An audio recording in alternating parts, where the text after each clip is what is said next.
are incredibly high. So here we go. I showed up down here late May 1986, and I was here to run a janitorial crew, what was called the National Bank, which is now Chase Tower. And I met a property manager named Ron Rusky, who went on to become the BOMA Phoenix president, I think it was 1991. When I got here, he dropped this saying on me, and it stuck with me then, and it actually I think about it every week. He said, hang out with eagles, don't hang out with turkeys. And he explained, eagles help us grow in some way. They model a behavior that'll help us be successful. We can aspire to be something that they are. So hang out with people like that as opposed to maybe people who don't. There's a lot to unpack on eagles. Can you hear me? I'm gonna have to bend over. I'm sorry. My voice is not as strong as yours, Amari. No, I'm just short and close to the microphone. I don't think it goes up anymore. There we go. Is that better? Yeah. Should I start over? No. Eagles and turkeys. I will. So, there's a lot to unpack on eagles and turkeys that we're not going to do today. I mean, we could spend an hour and break out into 10 groups of 10 and talk about what eagles and turkeys means to each of us. In the context of this presentation, it's about working with experts. I didn't realize it at the time, but that would come to become what I view my BOMA teammates, specifically the BOMA allied members. So let me share a little more about BOMA. So I joined BOMA eventually, and I got it all wrong. I messed up. I didn't have a mentor as I become. I would show up to an occasional lunch, and I wouldn't talk to anybody because I thought I was shy. I didn't know anybody, and I had an awful time. So eventually, sold the janitorial company. I ended up in Denver and joined BOMA again. There, I had a mentor. And he gave me the advice that I give all of you. Most of you have heard it. Some of you might hear it for the first time. That advice is, join BOMA and get on a committee or two. That's where I gained the most amazing value that translated to the buildings I managed and my tenants. And I want to preface, the value isn't just saving money. I mean, I'm allergic to, I abhor the low bid scenario because often low bid is high cost. Some of us have learned that. You take the low bid and you have somebody who didn't bid enough hours, didn't cover their overhead and profit, and then they're going to try to get it somewhere, and as the property manager, you're dealing with the phone calls and the headaches. Working with an expert means something more. So let me give you some examples. I sold the janitorial company, I show up to Denver, and I get a job with somebody who was a former client. I mean, we all understand relationships. And they hired me as an assistant general manager for a small suburban mid-rise building, about 26 floors. He knew I was good with people. He knew I understood bricks and mortar. He knew I understood janitorial. He knew I was good with the tenants. But these dudes were smart. These dudes were incredibly smart. But they had a problem. They couldn't make the grass grow. My first, and this is the second key point, aside from getting on some committees, my second key point here is property managers were generalists. I mean, and there are some incredible property managers in here. We all know them. Not a one is an expert in everything. I certainly wasn't. I was a new property manager. So I was on a committee. We had a community affairs committee in Denver. And we do work days, so Chicago Creek roads and stuff like that. So at the end of one particular work day, I was kind of whimpering in my beer, if you will, complaining about the fact that we couldn't make our grass green. The grass was on the south side of the building, heat reflected off the 26-story building, and it just burned the grass. My smart guy bosses, they had a vendor, they got upset with them, they let him go. Then they brought him back, grass was still brown. I show up, and I joke. I know self-depreciating humor isn't the best, but I joke. There's nothing really special about me. Anything good about me is about who I partner with, which is probably my third point, which is about BOMA. So I'm complaining about the fact that now it's my issue. I can't make the grass grow. And this friend of mine who's on the committee, and now we're friends, you feel me?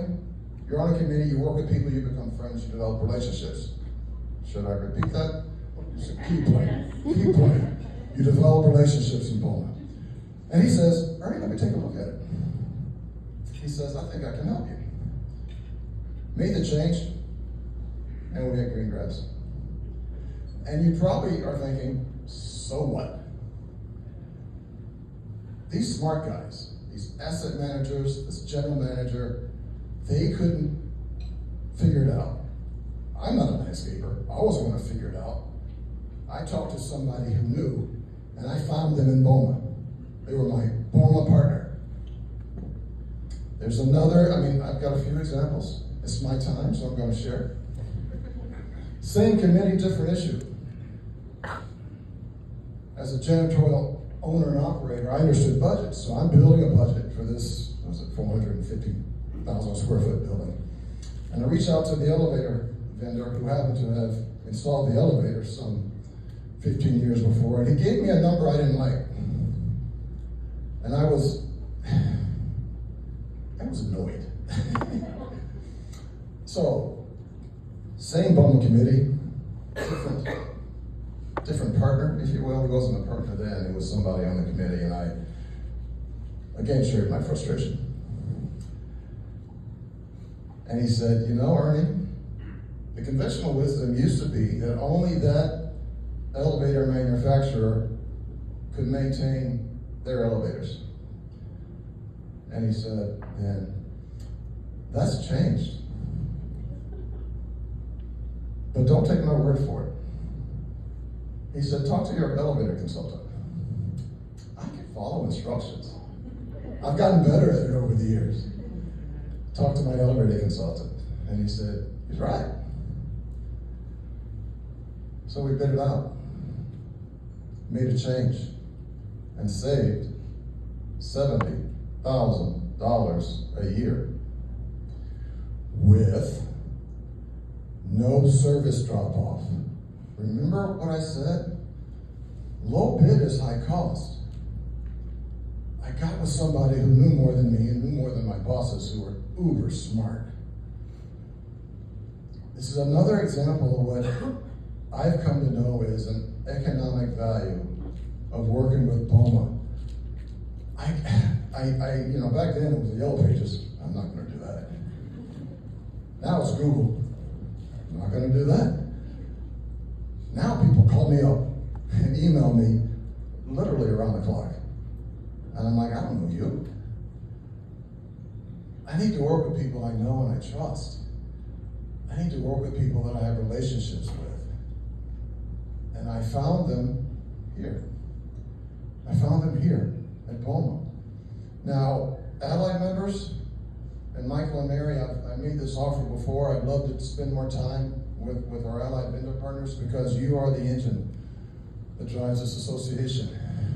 I want you to understand, people like me and all the property managers in here, we need you, and we need you to be the experts in your field. Because you are going to know when there's a technology change or when there's a breakthrough in your field. We are generalists. We only know what we know, and we're big picture and, the master of no trades at all. We're just skimming over the top. I'm gonna keep going. I think I've got time. So, I have to share, I'm gonna talk about my son and I'll get there. After he transitioned, the community wrapped me up, brought me back, and I started over again as an assistant general manager for a friend of mine at the Independence Plaza, again in Denver, a 660,000 square foot building. First week, I'm looking at the budget. Going through the budget. I stopped because the trash removal expense was way out of line. Now, back in the day, I was sharp. I'm not now. Not self-depreciating humor. When you go through tragedy, especially the transition of a child, things change. And they have. So I take pride in the fact that I'm not as sharp as I used to be on information like the average cost per square foot for a high-rise building to remove the trash. I was so dialed in that I knew something was wrong. And I pointed at the number as my chief walked by and he said, "Oh, you saw that, didn't you?" But I forgot what to do. Except I did remember one thing. I knew I had to make a call. Anybody want to tell me who I called? I called my vendor partner, my own personal BOMA vendor partner. I called her up and I said, "Hey, I have this number, this budget number makes no sense. What do I do?" And she said, "It's a compactor, big building." And she said, "Ernie, get the hall reports." So if you got big buildings and a compactor, and let's just say you're picking up having the compactor dumped daily, you might want to get the hall reports. So we got the hall reports and discovered that every time the compactor was emptied, it was only about between 10 and 15% full. I'm beating a dead horse. I didn't know, but my BOMA vendor partner did. They told me what to do. And I immediately made the change, adjusted the pickup schedule, and we saved about $10,000 a year. No service drop off, just working with somebody who gave me better advice, but I wasn't done. This beautiful building did not have single stream recycling. This goes back a minute when single stream recycling was a big deal. They didn't have it. And that drove me crazy. I'm like, "What do you mean? Why don't you have single stream recycling?" "Well, our trash provider doesn't offer it, and they're the only ones who could get their truck in the loading dock." Who did I call? Yeah, I did. I called the same vendor partner. She says, what's the saying? Hold my beer. I met her there one morning at 5:30 with her driver in her truck, and they backed down that ramp. They backed down the exit ramp, and they're in. And I made the change. We rolled out single stream recycling, total savings, $30,000 a year. This isn't low bid. Please hear me well. This isn't low bid. I hate low bid. I hate it. This is not low bid. This is working with experts. This is working with experts. And that's what BOMA is to me. A couple more. Sorry, hang with me. A couple more. I ended up, again, a general manager in a 900,000 square foot, 3-building suburban office complex. And I show up, and I make my little spreadsheet when I look at the budget, and I discover the real estate taxes are $6 a foot. I knew $5 a foot down in Douglas County, on Castle Rock, south side of Denver. I had never seen $6 a foot for real estate taxes.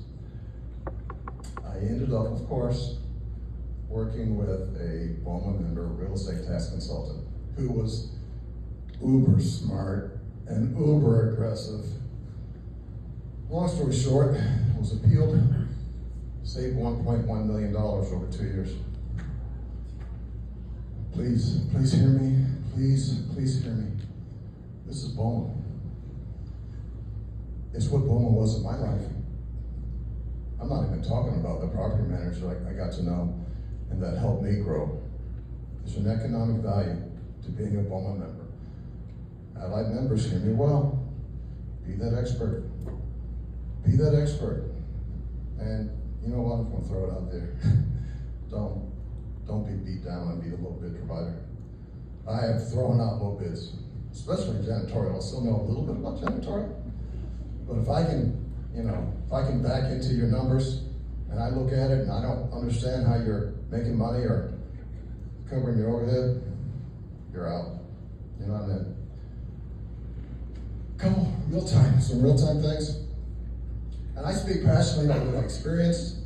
I'm getting a little more involved with the national group and our advocacy group, nationally, is doing real time work.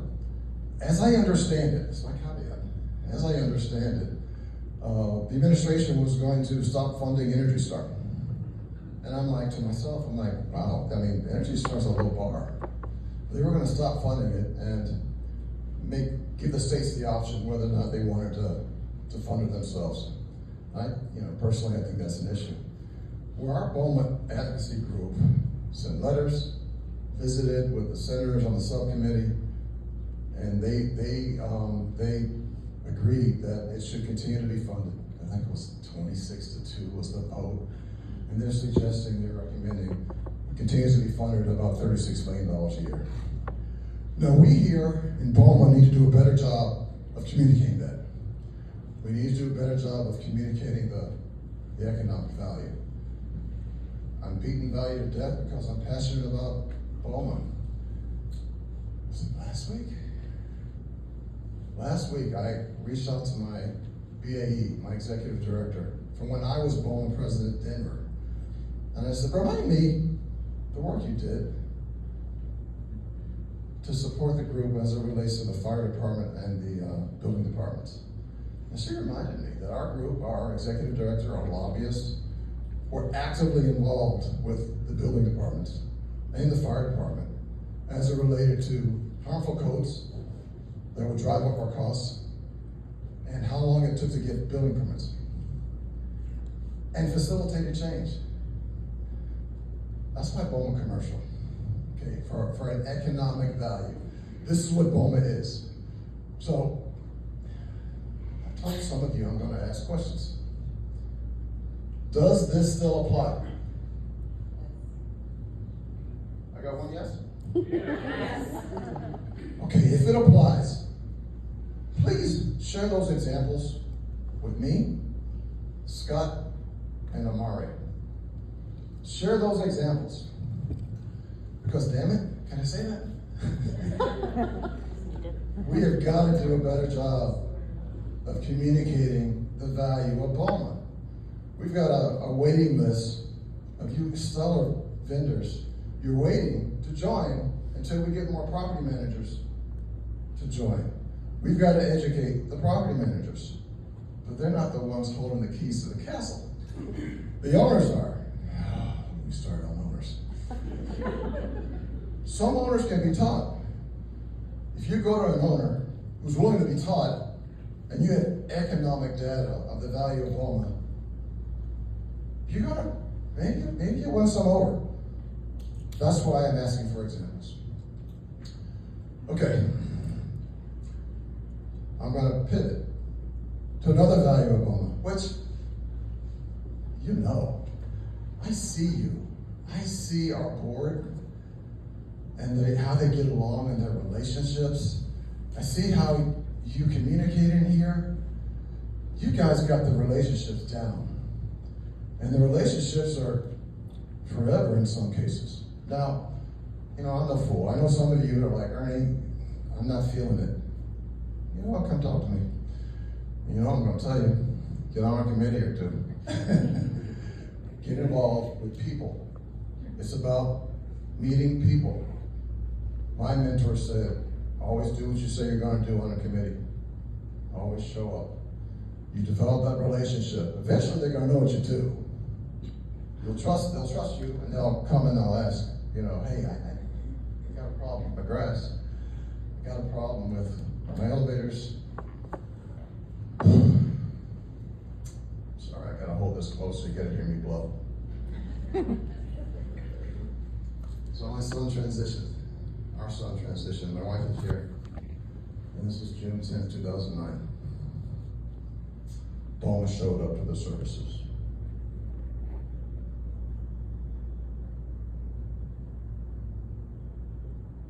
That's relationships. I see it here. I see it here. Where we celebrate births, where we're actively involved with a coming birth. I see it here where we support each other when people are in pain. BOMA's relationships, and they're lifelong relationships. So BOMA wrapped their arms around me and brought me back. So here I am. All right, I'm going to stop talking about BOMA a little bit. That's probably the easy part of the presentation. I think everybody here follows me. Yes? Yes. Remind me, this economic value of BOMA that I realized, you realize it too? Yes. I didn't hear you. Yes. Share those examples, please. Think of what you do in those terms, please.